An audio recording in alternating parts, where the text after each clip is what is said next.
क्या होगा Nifty trading और इन्वेस्टमेंट में बजट का असर? क्या होगा निफ्टी में सक्सेस का विनिंग फार्मूला? न्यू एनालिसिस के साइंटिफिकली डिजाइन टेक्निक का निफ्टी में वेल्थ क्रिएशन के लिए कैसे करें यूज़?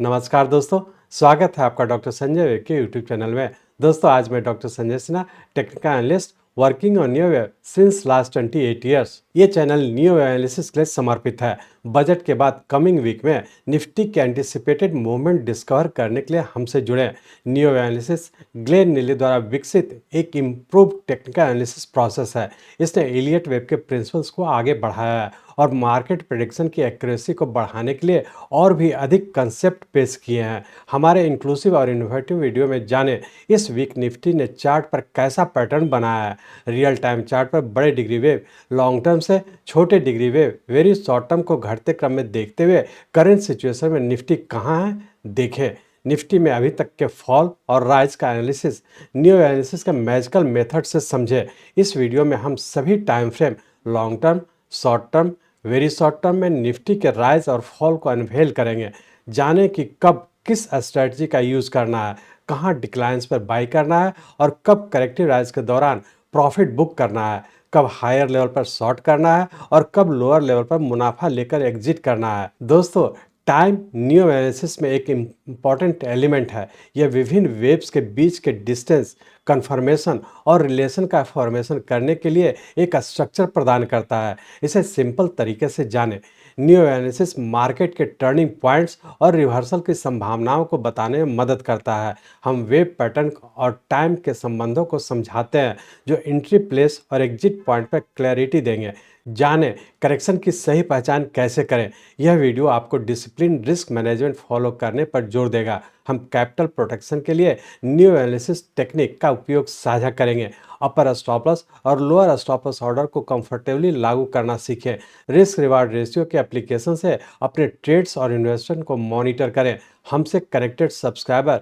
और फॉलोअर्स ने निफ्टी ट्रेडिंग और इन्वेस्टमेंट में बम्पर सक्सेस अचीव किया है। आप भी निफ्टी ट्रेड्स और इन्वेस्टमेंट रिटर्न्स को मल्टीप्लाई करें। तो इन सभी चीज़ों को समझने और मनी मेकिंग अपॉर्चुनिटी को जानने के लिए चलिए हम लोग चलते हैं निफ्टी के रियल टाइम चार्ट पर। ये निफ्टी का हम लोग का डेली चार्ट है और इस डेली चार्ट में हम लोग देख रहे थे कि 26 अक्टूबर 2023 को हम लोग का एक 12th वेव बना था और इसका यहाँ से हम लोग 13th वेव के फॉर्म में कंटिन्यू किए थे, जो कि हम लोग का 16 जनवरी 2024 को कंप्लीट किया। तो इस तरह से हम लोग जैसा डिस्कस किए थे कि यहाँ से हम लोग का एक शॉर्ट टर्म का राइजिंग ट्रेंड था और यही शॉर्ट टर्म का राइजिंग ट्रेंड के बाद हम लोग वेरी शॉर्ट टर्म के करेक्टिव फॉल में इंटर कर चुके थे। चूँकि यहाँ पे आप लोग देखे थे कि जब यहाँ से हम लोग का एक शॉर्ट टर्म का राइजिंग ट्रेंड था तो उसके सबसे छोटे टाइम फ्रेम में हमारा एक पैटर्न कंफर्म किया था। ये इंडिकेट किया गया था कि हम लोग का वेरी शॉर्ट टर्म के करेक्टिव फॉल में इंटर कर चुके थे। अब हम लोग यहाँ पे देख पा रहे हैं कि जब हम लोग का 26 अक्टूबर 2023 से लेकर के 16 जनवरी 2024 तक का एक शॉर्ट टर्म का राइजिंग ट्रेंड था और यही राइजिंग ट्रेंड हम लोग का मीडियम टर्म का भी राइजिंग ट्रेंड था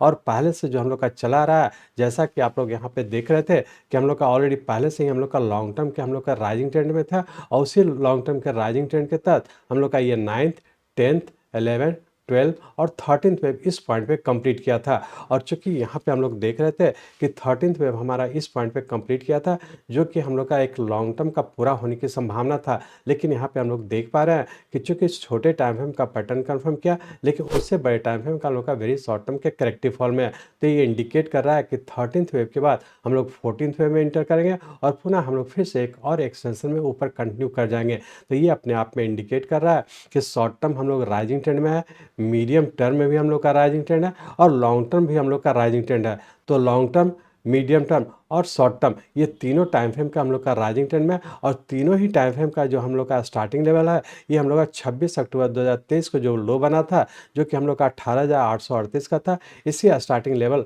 जिसे आप लोग कॉमन भाषा में स्टॉप लॉस के नाम से जानते हैं। तो लॉन्ग टर्म, मीडियम टर्म और शॉर्ट टर्म तीनों टाइम फ्रेम का हम लोग का स्टॉप लॉस जो होगा वो 18,838 का है। तो ये स्टॉप लॉस को ध्यान में रख करके लॉन्ग टर्म, मीडियम टर्म और शॉर्ट टर्म तीनों में जो भी फॉल होगा वो करेक्टिव फॉल होगा और करेक्टिव फॉल के तहत जब भी नीचे आता है हम लोग डिक्लाइन पे बाई करके आगे की ओर कंटिन्यू रखेंगे। लेकिन ध्यान रखेंगे चूँकि हम लोग का 13th वेव यहाँ पे कंप्लीट किया था और इसके बाद हम लोग करेक्टिव फॉल में एंटर किए हैं और उसी करेक्टिव फॉल के तहत हम लोग यहाँ पे देख रहे हैं कि जब 13th वेव जो कि हम लोग का 16 जनवरी 2024 को कंप्लीट किया था उसका नीचे की ओर हम लोग का ए और यहाँ पे बी वेव कंप्लीट करके और सी वेव में हम लोग इंटर कर चुके हैं। जैसा पिछले वीडियो में डिस्कस किए थे कि इसमें हम लोग का बहुत ज़्यादा संभावना है कि 21 डेज तक करेक्शन में रहने की संभावना है और जिसके तहत हम लोग यहाँ पे देख रहे हैं कि मात्र अभी हम लोग का 13 डेज ही पूरा किया है और अभी भी हम लोग का रफली 8 दिन हम लोग का बचा हुआ है। तो हम लोग ऐसा कर सकते हैं कि जो 16 जनवरी 2024 से हम लोग का जो नीचे करेक्शन में इंटर किया है जो कि वेरी शॉर्ट टर्म का करेक्टिव फॉल में है, जिसके तहत हम लोग का अभी 13 डेज ही पूरा हुआ, अभी हम लोग का 8 दिन कम से कम और रहने की संभावना है और जिसके तहत हम लोग ये कह सकते हैं कि नीचे का ए बी और सी वेव के फॉर्म में नीचे कंटिन्यू हो जाने की संभावना है और सी वेव के तहत यहाँ पे हम लोग का एक नया पॉइंट क्रिएट होगा। और जैसा कि आप लोग जानते हैं एडवांस कोर्स में आप लोग से डिस्कस किए थे कि हो सकता है कि चूंकि जब हम लोग का यहाँ पे एक फ्लैट पैटर्न का फॉर्मेशन हुआ जिसके तहत हम लोग का नीचे का ए बी और सी वेव फॉर्मेशन होने की संभावना, तो हो सकता है कि हम लोग के यहाँ पे फेलियर होने की भी संभावना, लेकिन टाइम हम लोग का रफली 8 दिन से ज़्यादा लगने की संभावना है। तो हम लोग ये कह सकते हैं कि जैसे ही हम लोग का सी वेव कंप्लीट होने का तो वो वही पॉइंट हम लोग का इस बड़े टाइम फ्रेम का हमारा 14th वेव होगा और उसका फिर से ऊपर कंटिन्यू हो जाने की संभावना है। तो हम लोग ये कह सकते हैं कि वेरी शॉर्ट टर्म के हम लोग करेक्टिव फॉल में है जिसके तहत हम लोग का ये ए बी और सी वेव के फॉर्मेशन में नीचे कंटिन्यू होने की संभावना है और यही सी वेव का लास्ट पॉइंट हम लोग का 14th वेव होगा और उसका फिर से हम लोग ऊपर कंटिन्यू कर जाएंगे। अब हम लोग ये एनालाइज करने का कोशिश करेंगे कि वेरी शॉर्ट टर्म के जो करेक्टिव फॉल में है तो इसका सबऑर्डिनेट वेव किस पैटर्न में है और आने वाले समय में क्या होने की संभावना है। तो इसके लिए हम लोग इस डेली चार्ट को कन्वर्ट करते हैं आवरली चार्ट में। यहाँ पे हम लोग आवरली चार्ट में आ चुका है। इस आवरली चार्ट में हम लोग देख रहे थे कि हम लोग का यहाँ पे जो 26 अक्टूबर 2023 से जो हम लोग का शॉर्ट टर्म का राइजिंग ट्रेंड था इसका भी सबऑर्डिनेट वेव 1 2 3 4 5 6 7 8 9 10 11 12 और 13th वेव, ये भी हम लोग का 13th वेव में कंप्लीट किया था जो कि सब डिवीजन होकर के 5 + 4 + 4 13th वेव में कंप्लीट करके और यहाँ से हम लोग का पैटर्न कंफर्म किया था और हम लोग करेक्शन में इंटर कर चुके थे। और टाइम वाइज यहाँ पे देख रहे हैं तो यहाँ पे 26 अक्टूबर 2023 से जो ऊपर की ओर 13th वेव के फॉर्म में कंप्लीट किया था ये भी हम लोग का एग्जैक्टली 55 डेज में कंप्लीट किया था जो कि फिबोनाची नंबर है और जो टाइम साइकिल को मीट कर रहा है। और यहाँ पे हम लोग का एक 13th वेव कंप्लीट करने का करेक्टिव फॉल जो कि हम लोग का वेरी शॉर्ट टर्म का 21 डेज लगने की संभावना, जिसे कि हम लोग पिछले वीडियो में भी डिस्कस किए थे और उसी 21 डेज के तहत हम लोग का नीचे का ए वेव बन चुका जिसमें कि हम लोग का 41 आवर्स लगा था और उसका जब बी वेव का यहाँ पे ऊपर की ओर कंप्लीट किया तो इसमें भी हम लोग का रफली 44 आवर्स लगा। तो यहाँ पे देख पा रहे हैं कि जब बी वेव के फॉर्म में ऊपर कंटिन्यू किया था तो पिछले वीक जैसा डिस्कस किए थे कि यहाँ पे हम लोग का पैटर्न कन्फर्म नहीं किया था, ये अपने आप में इंडिकेट कर रहा था कि ये जो भी राइज हो रहा है करेक्टिव राइज हो रहा है और करेक्टिव राइज के तहत ही हम लोग इस पॉइंट पे कंप्लीट किए। और जैसा कि पिछले दिन देख रहे थे कि इसका सबऑर्डिनेट वेव जब ऊपर की ओर कंटिन्यू किया था तो इसका सबऑर्डिनेट वेव सभी 333 में ही ऊपर कंटिन्यू किया। तो ये हम कह सकते हैं यहाँ पे हम लोग का 13th वेव के बाद जो नीचे का फॉर्मेशन हुआ एक हम लोग का जिगजैग पैटर्न का कंप्लीट हुआ जिसके तहत ए बी और सी वेव कंप्लीट किया, उससे बड़े टाइम फ्रेम का हमारा ये ए वेव हो गया और इसका यहाँ से जो ऊपर की ओर कंटिन्यू किया जिसके तहत हम लोग का ये पॉइंट ए रहा। यहाँ पे हम लोग देख पा रहे हैं कि बेसिक कोर्स में आप लोग को बताया है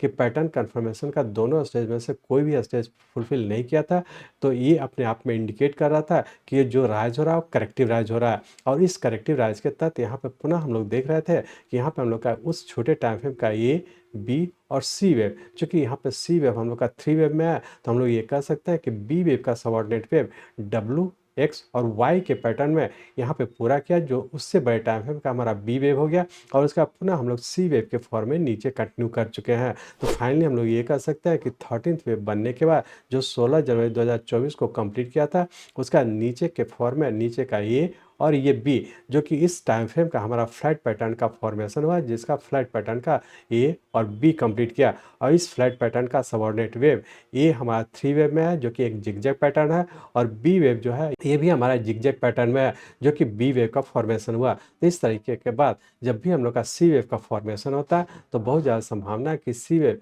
यहाँ से जहाँ से हम लोग का ए का 0 पॉइंट है यहाँ तक भी आने की संभावना है, लेकिन इससे जितना ऊपर रहता है ये इंडिकेट कर रहा है कि सी वेव फेलियर क्योर होने की संभावना है। तो इस चीज़ को ध्यान रखेंगे, सिर्फ टाइम को ध्यान रखें कि ए वेव में हम लोग का 6 दिन लगा है और बी वेव में हम लोग का रफली 6 डेज ही लगा है। तो बहुत ज़्यादा संभावना है कि हम लोग का आने वाले समय में 8 से लेकर के 12 दिन तक हम लोग का नीचे करेक्शन में रहने की संभावना है। तो इस चीज़ को ध्यान में रख करके ट्रेड करने का कोशिश करेंगे। तो हम लोग ये कह सकते हैं कि लॉन्ग टर्म, मीडियम टर्म और शॉर्ट टर्म, ये तीनों टाइम फ्रेम में हम लोग का राइजिंग ट्रेंड है। सिर्फ वेरी शॉर्ट टर्म हम लोग करेक्टिव फॉल में है और करेक्टिव फॉल में जब भी नीचे आता है तो वहाँ पे पूरा करने का, जब भी ऊपर पैटर्न कन्फर्म करता है तो फिर से हम लोग शॉर्ट टर्म के राइजिंग ट्रेंड में इंटर कर जाएंगे और उसका हर डिक्लाइन पे हम लोग बाई करके ऊपर की ओर कंटिन्यू रखेंगे। लेकिन वेरी शॉर्ट टर्म की बात करें तो हम लोग का अभी करेक्शन में है, मतलब वेरी शॉर्ट टर्म में अभी बहुत ज़्यादा संभावना है कि छोटे से एक रेंज बाउंड में धीरे धीरे नीचे आने की संभावना है। तो इस चीज़ को ध्यान में रख करके ही ट्रेड करने का कोशिश करेंगे। तो हम लोग ये कह सकते हैं कि आने वाले वीक में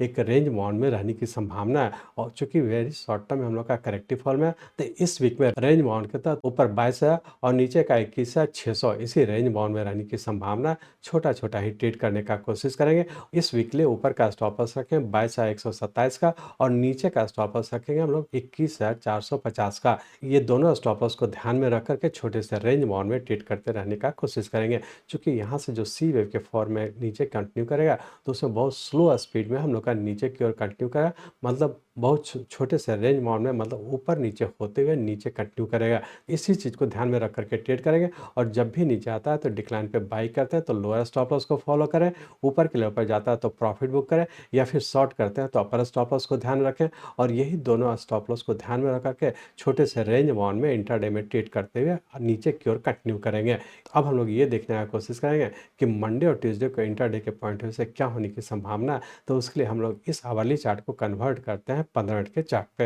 यहाँ पे हम लोग 15 मिनट के चार्ट में आ चुके हैं और इस 15 मिनट के चार्ट में हम लोग देख रहे थे कि हम लोग का यहाँ पे नीचे का ए वेव कंप्लीट करने का बी वेव के 4 वे ऊपर कंटिन्यू किया और इसी बी वेव के तहत हम लोग यहाँ पे देख रहे हैं कि हम लोग का यहाँ पे एक 3 वेव कंप्लीट किया जो कि ए, बी और सी वेव, उससे बड़े टाइम फ्रेम का हमारा ए वेव हो गया और उसका बी वेव, यहाँ पे ये भी हम लोग का करेक्टिव फॉल था बी वेव और उसका सी वेव के तहत हम लोग का 3 वेव में ऊपर कंटिन्यू किया जिसके तहत हम लोग का ए, बी और सी, इस तरह से हम लोग कह सकते हैं कि यहाँ से यहाँ तक हम लोग का डब्लू बना, ये एक्स बना और ये वाई पैटर्न यहाँ पे कंप्लीट करके जो कि उससे बड़े टाइम फ्रेम का हमारा बी वेव हो गया और उसका पुनः हम लोग यहाँ पे देख पा रहे हैं कि सबसे छोटे टाइम फ्रेम में हम लोग का यहाँ पे पैटर्न कंफर्म किया जो इंडिकेट कर रहा है कि 22,127 से ऊपर जाने की संभावना कम है और फिर से हम लोग का बड़े टाइम फ्रेम का एक सी वेव के फॉर्म में नीचे इंटर कर जाने की संभावना है। तो आने वाला मंडे और ट्यूसडे को रेंज बाउंड के तहत ऊपर हो सकता है कि 21,960 और नीचे का 21,700 इसी रेंज बाउंड में रहने की संभावना है। जब भी ऊपर जाता है शॉर्ट करते हैं तो अपर स्टॉप लॉस को ध्यान रखें 22,127 का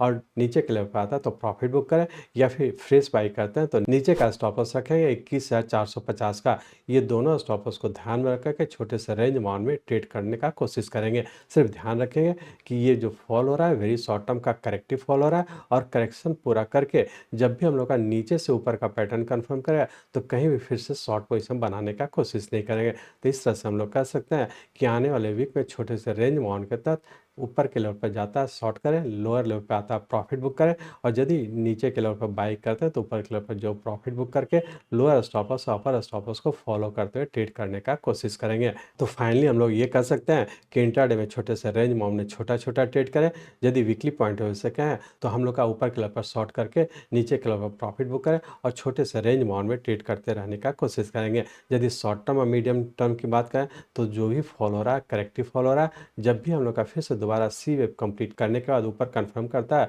तो हम लोग शॉर्ट टर्म और मीडियम टर्म दोनों टाइम फ्रेम का हम लोग डिक्लाइन पे बाय करके ऊपर की ओर कंटिन्यू करेंगे। इस तरह से हम लोग कह सकते हैं कि टाइम को ध्यान में रख करके किस टाइम फ्रेम का आप ट्रेड करना चाह रहे हैं उस पर डिपेंड करता है कि इंटरडे में ट्रेड करता है तो छोटा छोटा रेंज बाउंड में ट्रेड करें। यदि वीकली पॉइंट ऑफ व्यू से ट्रेड करते हैं तो ऊपर के लेवल पर शॉर्ट करके पोजीशन बना करके अपर लेवल स्टॉप लॉस को फॉलो करते हुए ट्रेड करने का कोशिश करें। यदि वेरी शॉर्ट टर्म और शॉर्ट टर्म की ट्रेड करना चाहते हैं तो उसके इंतजार करें। बहुत ज़्यादा संभावना है कि नेक्स्ट वीक या उसके बाद के वीक में जब हम लोग का नीचे पूरा करके ऊपर का पैटर्न कंफर्म करें तो हम लोग वेरी शॉर्ट टर्म और शॉर्ट टर्म दोनों टाइम फ्रेम का फिर से लॉन्ग पोजीशन बनाना शुरू कर सकते हैं। मैं चाहता हूं मेरे जीवन का लक्ष्य है इस मार्केट में कोई भी लूजर ना हो। इसको आप सीखें, लोगों को सिखाएं, लोगों को मदद करिए। हमारे साथ जुड़े रहने के लिए, आज के वीडियो को ध्यानपूर्वक अटेंड करने के लिए, इसे दूसरों तक पहुंचाने के लिए आप सबका बहुत बहुत धन्यवाद। जय हिंद।